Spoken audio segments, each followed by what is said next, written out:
Assalamualaikum warahmatullahi wabarakatuh. Perkenalkan, nama saya Chelsea Sandi dengan NIM J1A125116 dari kelas B. Pada video ini, saya akan menjelaskan mengenai topik karbohidrat, protein, dan enzim. Yang pertama adalah karbohidrat. Secara kimiawi, karbohidrat merupakan senyawa-senyawa polihidroksialdehida atau polihidroksiketon. Rumus bangun karbohidrat digambarkan dengan proyeksi Fischer dan proyeksi Haworth.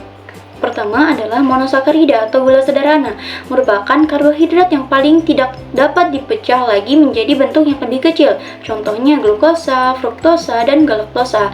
Monosakarida adalah sumber energi cepat bagi tubuh.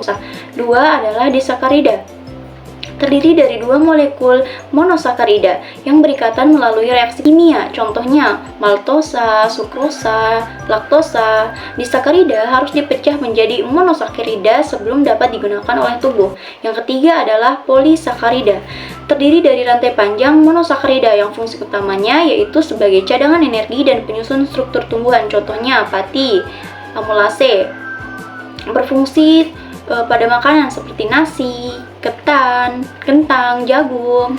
Terus glikogen berfungsi sebagai cadangan utama di hati dan otot manusia. Proses pembentukan cadangan karbohidrat. Karbohidrat seperti nasi, roti, gandum, dan lain-lain berbentuk polisakarida atau pati. Di mulut, karbohidrat dipecah oleh enzim amilase menjadi molekul kecil atau maltosa. Di usus halus, karbohidrat diubah ke bentuk sederhana yaitu glukosa, fruktosa, dan galaktosa melalui enzim maltase. Darah lalu dibawa ke hati, glukosa diubah menjadi energi dan glikogen digunakan pada saat beraktivitas seperti berolahraga atau tidak makan satu hari. Fungsi karbohidrat bagi tubuh. Yang pertama, sebagai sumber energi utama. Yang kedua, bahan pembentuk molekul penting seperti glikoprotein dan glikolipid. Yang ketiga, melindungi dan melumasi tubuh yaitu melalui pembentukan mukus. Yang keempat, mendukung kesehatan pencernaan, membantu pergerakan usus dan menurunkan kolesterol. Kebutuhan harian karbohidrat. Jumlah karbohidrat yang dibutuhkan tergantung usia, berat badan, jenis kelamin, dan aktivitas fisik. Umumnya, karbohidrat harus memenuhi 45 hingga 60% dari total kebutuhan energi harian. Perhitungannya menggunakan rumus Harris-Bendit, kekurangan dan kelebihan karbohidrat. Dampak kekurangannya yaitu kelelahan, lemah, lesu, gangguan fokus, kehilangan massa otot, sembelit akibat kurang serat, serta sakit kepala. Dampak kelebihannya yaitu kenaikan berat badan atau obesitas, kenaikan kadar gula darah, resiko diabetes tipe 2, penyakit jantung, dan sindrom metabolik, serta gangguan kulit. Yang kedua adalah protein. Protein adalah biomolekul kompleks yang berperan sangat penting dalam berbagai proses kehidupan. Tubuh manusia memiliki ribuan jenis protein yang masing-masing memiliki struktur dan fungsi berbeda. Semua protein tersusun dari 20 jenis asam amino yang dirangkai membentuk rantai polipeptida. Selanjutnya adalah struktur. Unit dasar penyusun protein adalah asam amino, yaitu gugus karboksil, gugus amino, atom hidrogen, serta gugus R.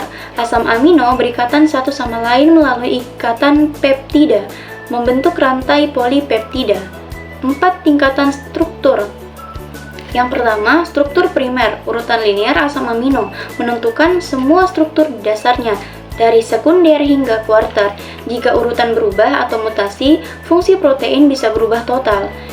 Yang kedua, struktur sekunder, pola lipatan lokal pada rantai polipeptida, bentuk umumnya A helix spiral atau beta sheet, distabilkan oleh ikatan hidrogen pada backbone polipeptida. Yang ketiga adalah struktur tersier, bentuk 3 dimensi penuh yang khas untuk setiap protein, dibentuk melalui interaksi antara bagian rantai termasuk ikatan hidrogen, interaksi hidrofobik. Yang keempat adalah struktur kuarten sumber protein. Yang pertama adalah sumber protein hewani, contohnya daging, ikan, ayam, susu, keju, biasa mengandung asam amino esensial yang lengkap. Nabati, contohnya kacang-kacangan, kedelai, tahu, tempe, biji-bijian. Ini baik untuk kesehatan fungsi protein. Yang pertama adalah fungsi enzimatis. Hampir semua enzim adalah protein. Kedua, fungsi struktural, memberi bentuk, kekuatan, dan elastisitas. Yang ketiga adalah fungsi penyimpanan, menyimpan zat penting bagi tubuh. Yang keempat, fungsi pensinyalan, yaitu protein berperan dalam komunikasi antar sel. Kekurangan protein dapat menimbulkan gangguan seperti penurunan sintesis protein pada tubuh, penyusutan otot, kelelahan, serta kelemahan, ketidakseimbangan hormon, albumin rendah. Dampak kelebihan protein dapat menyebabkan resiko batu ginjal, peningkatan kadar urin. Yang ketiga adalah enzim. Apa itu enzim? Jadi, enzim adalah katalis biologis yang mempercepat reaksi kimia dalam tubuh tanpa berubah atau habis selama reaksi berlangsung. Untuk mengkatalis suatu reaksi kimia, enzim berkaitan dengan substrat dan membentuk kompleks enzim substrat. Sejarah penemuan enzim pada tahun 1833, Payen dan Prostos menemukan enzim pertama disebut diastase, yaitu mengubah pati menjadi gula. Pada tahun 1878, Wilhelm Kuhne memperkenalkan istilah enzim berasal dari Yunani, yaitu enzumi, yang berarti di dalam ragi. Pada tahun 1894, Emil Fischer hipotesis bahwa enzim dihasilkan dari sifat komplementer substrat dan dikenal hipotesis gembok dan kunci. Definisi enzim dan koenzim sudah dijelaskan di awal bahwa enzim adalah protein yang berfungsi sebagai katalis atau mempercepat reaksi kimia, sedangkan koenzim adalah molekul organik atau non-protein yang bekerja sama dengan enzim untuk membantu aktivitas. Sama adalah apoenzim, enzim yang tidak berikatan dengan kofaktornya, sedangkan holoenzim adalah enzim yang berikatan dengan kofaktornya. Faktor yang mempengaruhi aktivitas enzim ada suhu atau temperatur, pH, konsentrasi substrat dan enzim, keberadaan inhibitor. Pengelompokan enzim berdasarkan reaksi yang dikatalisis, enzim dikelompokkan menjadi 7. Yang pertama adalah oksidereduktase, yaitu reaksi oksidasi melibatkan transfer elektron dari satu molekul ke molekul lainnya. Yang kedua adalah transferase, mengkatalisis transfer kelompok atom dari satu molekul ke molekul lainnya.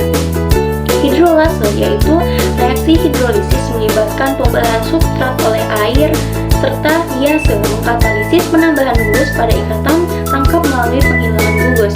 Isomerase adalah mengkatalisis pemindahan gugus dari suatu posisi ke posisi lain pada molekul yang sama. Dan yang terakhir adalah ligase,